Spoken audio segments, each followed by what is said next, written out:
Year 12. This, I believe, is the last video we have on the everyday life, which has been a bit of a mountain of a dot point. So we've got food, dining, and clothing today. It shouldn't be too long of a one. Food and dining is going to be, well, they're both quite short, but food and dining is more of a, I guess, a revisiony type one because there's, I guess, going to be similar ideas to what we've already covered. Okay. So there's our syllabus dot point. Guys, from what I've seen, there's never been a short answer specifically on food and dining. But there's obviously a link to natural resources. There's a link to housing. I mean, there's a link to economic. So this is kind of like extra coverage that will go into those other kind of dot points, and definitely a link that you could connect and incorporate knowledge from for those. It's likely you would be incorporating sources for food and dining for some of those extra sections as well. So we look at things like, some architectural, not even architectural, what's the word? Well, I guess architectural from the buildings, some of the things we find in the rooms and utensils, so artifacts as well as the building rooms themselves and frescoes. We've got some examples of carbonized food and stuff like that. So there's plenty of evidence to incorporate into an everyday life question. Our main idea, again, nice and simple. Citizens of Pompeii and Herculaneum had a good supply and variety of food. We have a multitude of evidence to conclude the types of food that were eaten during this time. Pretty straightforward, guys, okay? So I'm going to get through this pretty quick.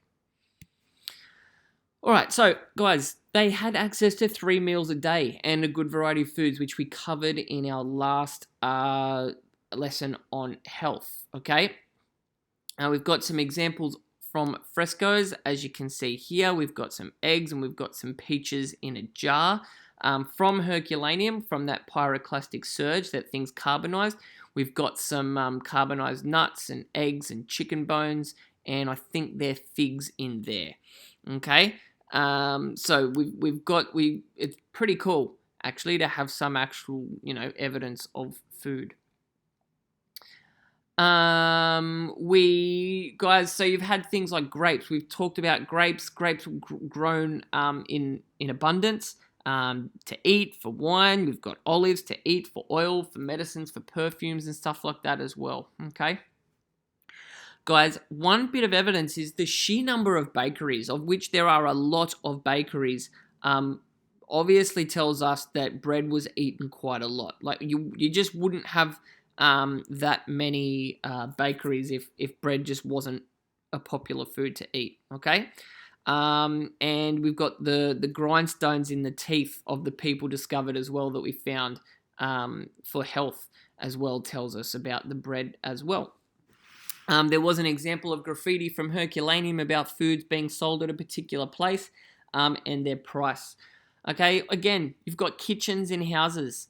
Okay, you've got the thermopolia. Remember, they're the ancient McDonald's. Okay, you got there would have been a shop there to cook food, people to sit down, grab a quick feed, and off they went. You've got cooking utensils as well, and I think it's on the next page. You've got a picture of the Villa of Mysteries kitchen, which is also got its own bread making oven as well.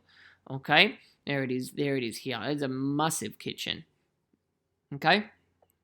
You've got designated dining rooms, guys. And remember, if you're wealthy enough, you had two. You had a winter dining room and a summer dining room, okay?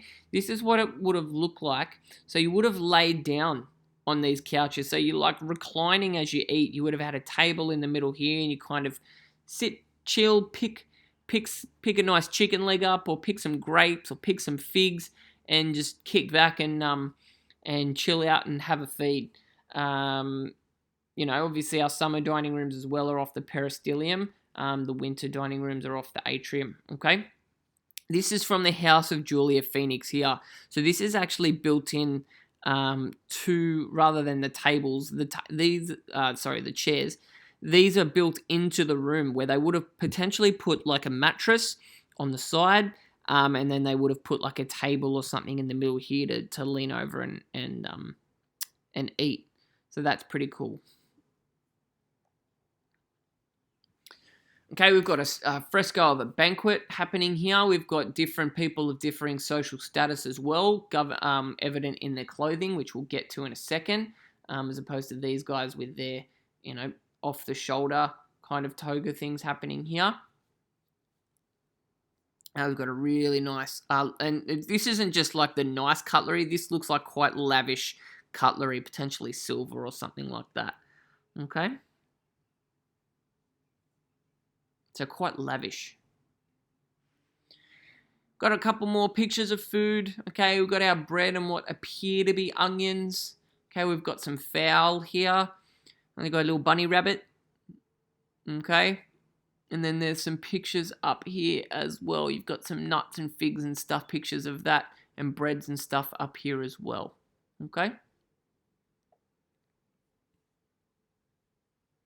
And that's about it for food. As I said, we've got a lot of evidence of food, and you can use these as evidence in everyday life as well. Okay, but so nothing really major needs to be covered here. It's just kind of a quick understanding, and the evidence we have is the most important part.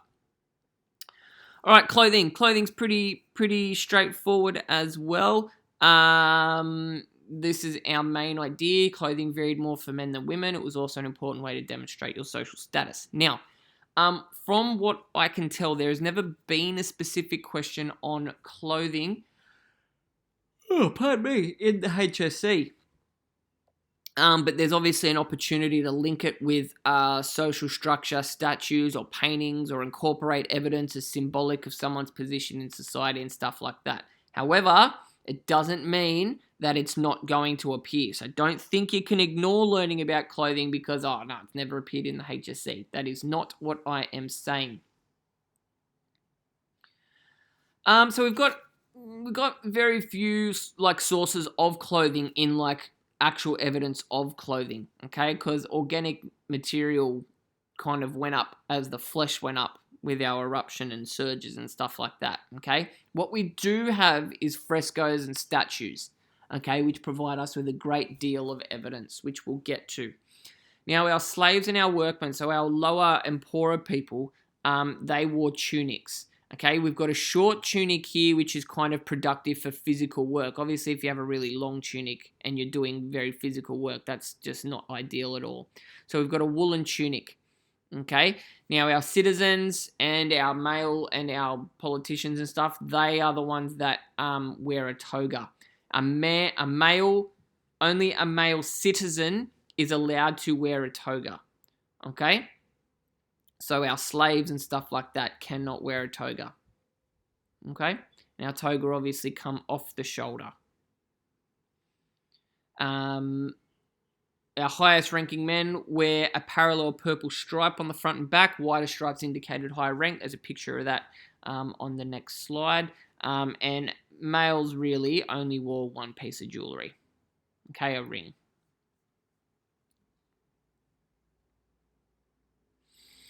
Okay, here's a statue of a magistrate. As you can see, the toga coming off the shoulder. Okay, here's our wide purple stripe around the toga. Here's our decurions, our town council, all wearing togas as a relief, showing their great importance. And we've got obviously an equestrian, one of the many statues of Marcus Nonius Bulbus. This one's an equestrian statue, so he's also in very important clothing, often military garb, on the back of the horse.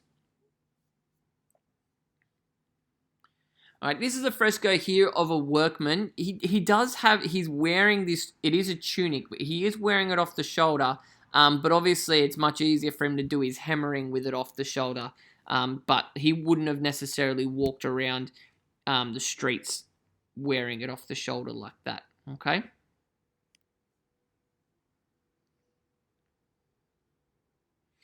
Okay, we've got some women here, we've got some statues,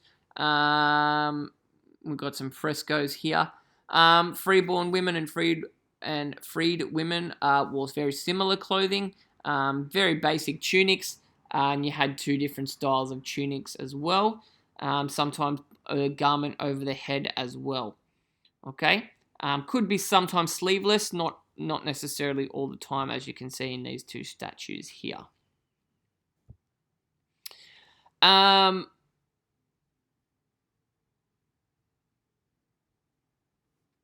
Yeah, nothing necessarily new from this, just a couple of names from this. As I said, you can sometimes have a bit more sleeveless than others, and sometimes could be like layered as well. Okay? So we've got one more slide. As I said, it's a nice quick one here. So looking at jewelry and hairstyles, okay, women were more likely to wear quite more obviously extravagant jewelry, and their hairstyles was obviously also a way to vary their appearance. Okay, and we can see in these frescoes here, she looks very impressed to be here in terms of their hairstyles as well. Okay, you've also got matters of jewelry there with necklace and earrings and headband. Okay, earrings as well. Okay, earrings here. Also, guys, if you were a slave girl, doesn't necessarily mean you didn't wear jewelry. If you remember that famous example we spoke about with the slave girl that had a gift from her master, from a master to her slave girl, this is that famous armband that was found with her. So it appeared to be a gift from that slave girl's master, which kind of I find it hard to turn that into a romantic thing. I kind of get the creeps when I think about what may have accompanied a gift like that. So guys, yeah, that's it. There's not necessarily a lot on these in your booklet, but if you have any questions, feel free to shoot them at me when we come all together. Catch you guys.